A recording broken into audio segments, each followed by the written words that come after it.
अब मैं आपको एक उत्साही कवित्री से मिला रही हूँ जो एनसी स्टेट में हिंदी पढ़ाती हैं, पारंपरिक नृत्य में रुचि रखती हैं।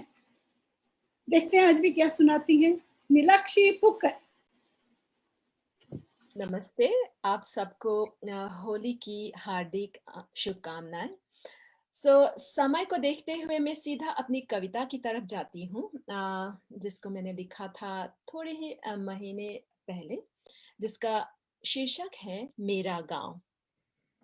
मेरा मन क्यों बार बार वही लौटना चाहता है, मेरा मन क्यों बार बार वही लौटना चाहता है, बीते हुए लम्हों में क्यों डुबकियां लगाता रहता है।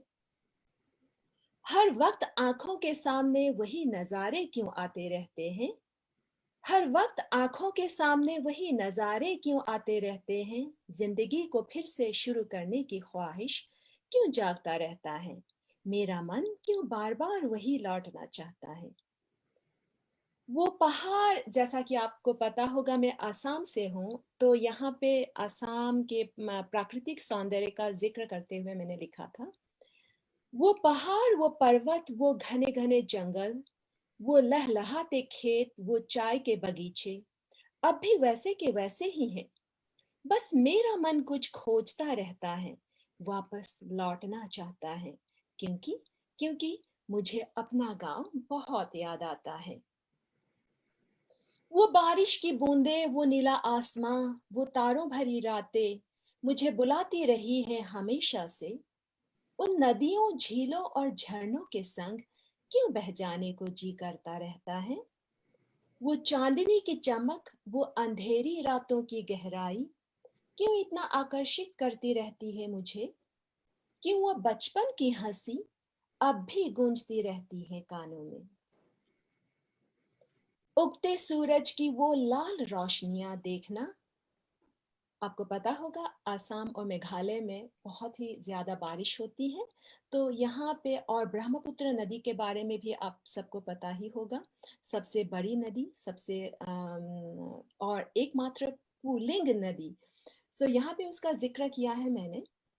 उगते सूरज की वो लाल रोशनियां देखना, बरसात की उन मोती के बूंदों के साथ खेलना, सुनहरे खेतों के बीच दिन भर भटकते रहना, ब्रह्मपुत्र के किनारे बालुओं का महल बनाना।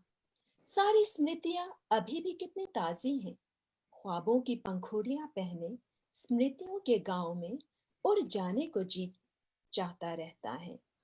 मेरा मन वही सब कुछ फिर से करना चाहता है, मेरा मन वही सब कुछ फिर से करना चाहता है। उम्र की सीढ़ियों से बचपन की ओर वापस लौटना चाहता है।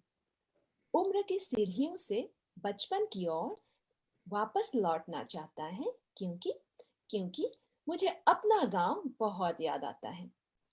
धन्यवाद आप सभी का।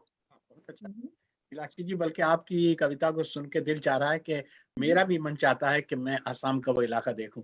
आप सबको जाना चाहिए। सरफरोज जी, इसकी वेरी गुड, वेरी गुड। इसकी कविता सुनकर मैं अपने गांव में पहुंच गई, मैं अपने शहर में पहुंच गई।